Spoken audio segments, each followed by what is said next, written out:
6 to 9 months के milestones में मैं आपको 7 चीज़ें शेयर करूँगी जिसको मैंने डिवाइड किया हुआ है 3 पोर्शंस में।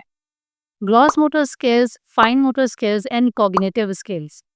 ग्रॉस मोटर स्किल्स जो सबसे ज़्यादा पेरेंट्स के लिए कंसर्निंग होती हैं, सबसे पहली चीज़ उसके अंदर आती है इंडिपेंडेंट सिटिंग। बच्चा बगैर सपोर्ट के बैठना सीख जाता है। नेक्स्ट चीज़, बच्चा जो है वो रोल ओवर करेगा।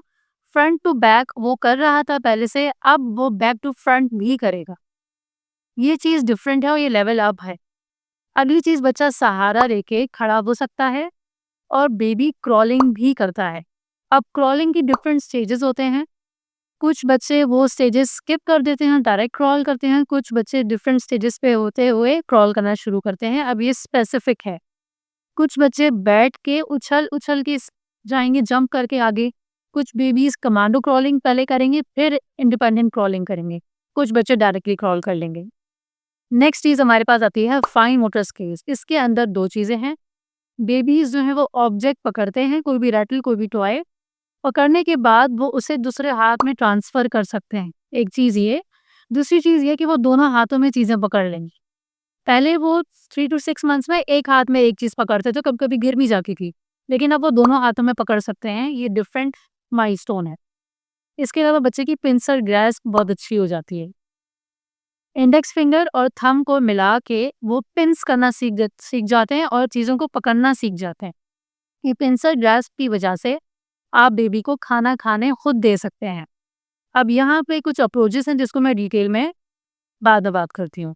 अगली चीज़ जो हमारी है कॉग्निटिव लर्निंग के अंदर, वो है बेबी जो है वो बैबलिंग करता है, वॉइसेस डिफरेंट निकालता है। ऑब्जेक्ट परमानेंस उसमें आ जाती है और स्ट्रेंजर एंजाइटी या सेपरेशन एंजाइटी, ये चीज़ डेवलप होती है। ये बहुत इंपॉर्टेंट टाइम पीरियड है बेबी की लाइफ का और पेरेंट्स के लिए भी, क्योंकि बच्चे की ग्रूमिंग हो चुकी है, बच्चा बहुत डिफरेंट चीज़ें सीख रहा है और जिन पेरेंट्स को इन्फॉर्मेशन नहीं होती तो वो फिर परेशान हो जाते हैं।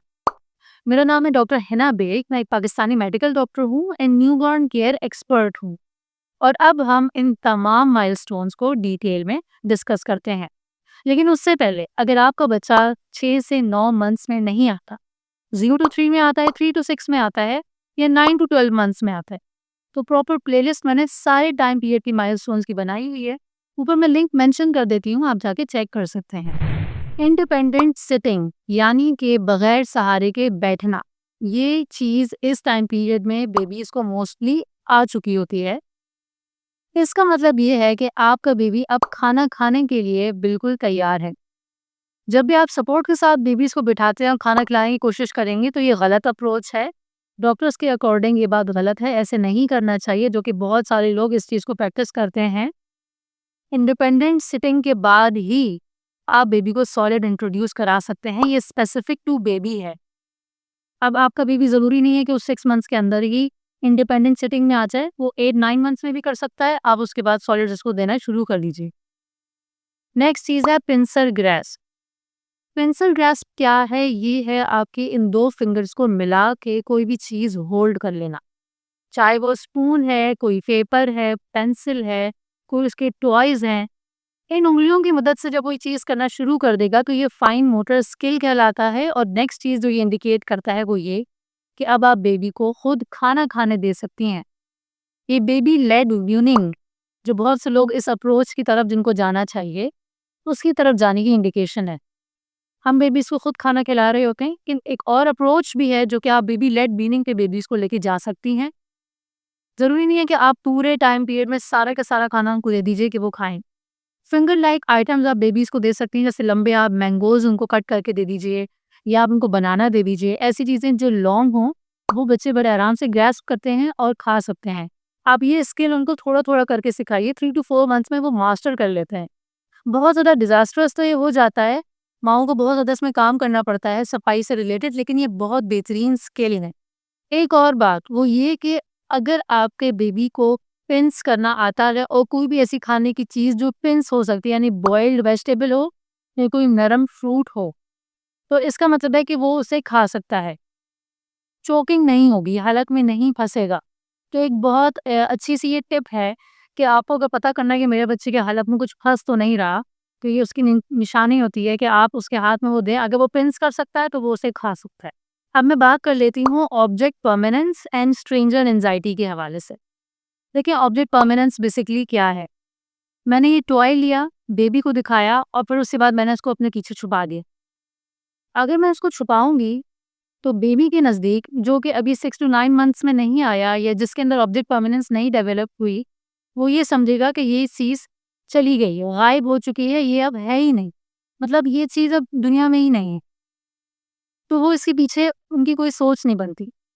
लेकिन 6 टू 9 मंथ्स में जब ऑब्जेक्ट परमानेंस की एबिलिटी उनके ब्रेन में आ जाती है, तो ये इस बात की इंडिकेशन है कि अगर आपने उसे कहीं छुपा भी दिया, तो वो ढूँढ के निकाल लेंगे, या अगर वो ढूँढ के नहीं निकालेंगे, तो एट लीस्ट वो उसके लिए रोएँगे कि हमें ये चीज़ चाहिए, क्योंकि वो अब ये जान चुके हैं कि ये कहीं गायब नहीं हुआ, ये यहीं कहीं मौजूद है। ये है ऑब्जेक्ट परमानेंस की डेफिनेशन। इसी को आप रिलेट करें सेपरेशन एंजाइटी से। अगर आप कमरे से बाहर जाती हैं, तो आपका बेबी आपके लिए रोता है और इस टाइम पीरियड में मदर्स बहुत परेशान हो जाती हैं, क्योंकि वो कोई काम नहीं कर सकती। अब ये होता क्यों है? बच्चे को डेवलप हो जाती है सेपरेशन एंजाइटी। ऑब्जेक्ट परमानेंस के बाद ये नेक्स्ट लेवल है और बच्चा ये समझता है कि माँ मुझे छोड़ के चली गई है और अब वो कब वापस आएगी, क्योंकि उसे मालूम है कि वो कहीं गायब हो गई है, वो है यहीं कहीं। बच्चे में इस चीज की वजह से उसे ये तो नहीं पता होता कि माँ थोड़ी देर के लिए गई है, या वो किसी बहुत टाइम के लिए चली गई है, या वो दूसरे रूम में है, या वो कंट्री ही छोड़ चुकी है। इस चीज का डिफरेंस वो नहीं कर सकते। तो सेपरेशन एंजाइटी बेसिकली ये होती है। अब इसमें आपने परेशान नहीं होना, क्योंकि ये एक इंटेलेक्चुअल एबिलिटी है जो कि ग्रो कर रही है। इंटेलेक्चुअल एबिलिटी ग्रो की है तो बेबी सेपरेशन एंजाइटी समझ सकता है, तो ये एक अच्छा हेल्दी इंडिकेशन है। अब इसके अंदर जो अच्छी बात है वो ये है कि 18 मंथ्स तक ये ख़त्म हो जाएगा। बच्चा इस चीज़ को समझ लेगा कि मदर थोड़ी देर के लिए गई है, वो अभी आ जाएगी। लेकिन जो मदर्स शुरू से ये प्रैक्टिस करती हैं कि वो बेबी से थोड़ा टाइम दूर रहती हैं या उनको प्रैक्टिस करवाती हैं, तो वो फिर अर्ली ऑन ख़त्म हो जाता है। लेकिन इस सेपरेशन एंजाइटी का जो बहुत पीक पीरियड होता है वो 9 मंथ्स का होता है, जब ये बहुत ज़्यादा हो रहा होता है बेबीज़ के साथ। अब नेक्स्ट चीज़ जो है वो ग्रॉस मोटर स्किल से रिलेटेड है, वो है रोलिंग ओवर। पहले आपका बेबी सीधा लेटा हुआ था, तो अब वो उल्टा हो रहा था, यानी फ्रॉम फ्रंट टू बैक। लेकिन नेक्स्ट लेवल ये है कि वो बैक टू फ्रंट भी हो सकता है, मतलब उसी एक गो में सीधे से उल्टे होने के बाद दोबारा से उल्टे से सीधा होना है। ये नेक्स्ट लेवल है, बच्चा इस टाइम पे ये चीज़ अचीव कर लेता है। बात कर लेते हैं क्रॉलिंग के हवाले से। लेकिन क्रॉलिंग के डिफरेंट स्टेजेस होते हैं। कुछ बच्चे जो हैं वो बैठ बैठ के आगे जंप करके मूव ऑन होते हैं, कुछ कमांडो क्रॉलिंग करते हैं, और कुछ बच्चे ऐसे होते हैं जो कि डायरेक्ट क्रॉल स्टार्ट कर देते हैं। लेकिन जो इनका इनिशियल फॉर्म होती है वो होती है टमी टाइम। बच्चे जब रोल ओवर होके ये टमी टाइम ज़्यादा दे रहे होते हैं, तो फिर वो क्रॉलिंग के लिए तैयार हो जाते हैं, क्योंकि उनकी स्किल डेवलप होती है। लेकिन कुछ बेबीज़ ऐसे भी होते हैं जो टमी टाइम नहीं देते और फिर भी वो डायरेक्ट क्रॉल कर लेते हैं, तो ये बहुत ज़्यादा वेरी करता है, हर बेबी का अपना स्पेसिफिक है। तो आपने क्रॉलिंग के स्टेज को बहुत वेरिएशन में लेना है, बहुत इसको ज़्यादा स्पेसिफिक होके नहीं जाना, कि कंपैरिज़न नहीं करना कि दूसरा क्या बेबी ऐसे कर रहा है तो मेरा बेबी ऐसे क्यों नहीं कर रहा। एक बात। दूसरी चीज़ है पुल्स टू स्टैंड, यानी कि बच्चा जो है वो फर्नीचर पकड़ के या दीवार के साथ खड़ा होना सीख जाता है। कुछ बच्चे प्री वॉकिंग स्टेज पे भी चले जाते हैं, वो मैं नेक्स्ट माइलस्टोन में डिस्कस करती हूँ। लेकिन कुछ बच्चे अभी सिर्फ सहारा लेके खड़े हो रहे होते हैं इस टाइम पीरियड में। ये तमाम चीज़ें ग्रॉस मोटर स्किल्स में आती हैं, जो कि बच्चे को फ्यूचर में वॉक करने में हेल्प करती हैं। अब यहाँ पे ये बात आपने समझनी है कि तमाम चीज़ें एक साथ नहीं होंगी। कुछ स्टेजेस छोड़-छोड़ के होती हैं, कुछ की अभी ये तमाम चीज़ें अचीव नहीं होती, 9 मंथ्स के बाद हो रही होती हैं। लेकिन जो मिनिमम रिक्वायरमेंट है इस माइलस्टोन की 6 टू 9 पीरियड की, वो ये है कि आपका बेबी सिटिंग पोज़ीशन करना शुरू कर दे। इंडिपेंडेंटली 9 माह तक बच्चे को बैठना आ जाना चाहिए। अगर नहीं आता, तो आपको डॉक्टर को दिखाना है। सब बच्चों की वेरिएशन होती है और ये तमाम माइलस्टोन प्री मैच्योर बेबीज़ के लिए डिफरेंट होते हैं। जो उनकी करेक्टेड एज होती है, आपने उसके अकॉर्डिंगली बच्चे को ऑब्ज़र्व करना होता है। लेकिन जो बच्चे 37 वीक्स के बाद बॉर्न हुए हैं, उनकी कैलकुलेशन यही है जो मैंने आपको बताई। अगर आपको न्यूबॉर्न केयर से रिलेटेड कुछ इन्फॉर्मेशन चाहिए, जिसके अंदर बच्चों के रैशेस से रिलेटेड बात है, बच्चों के ब्रेस्ट फीडिंग से रिलेटेड है, बॉटल फीडिंग से, कोलिक, गैस, तमाम चीज़ें, मैंने एक प्लेलिस्ट बनाई हुई है, मैं ऊपर मेंशन कर देती हूँ, आप लाज़मी जाके उसे चेक कीजिए। मेरा नाम है डॉक्टर हिना बेग। मैं मिलती हूँ अपनी नेक्स्ट वीडियो में। शुक्रिया।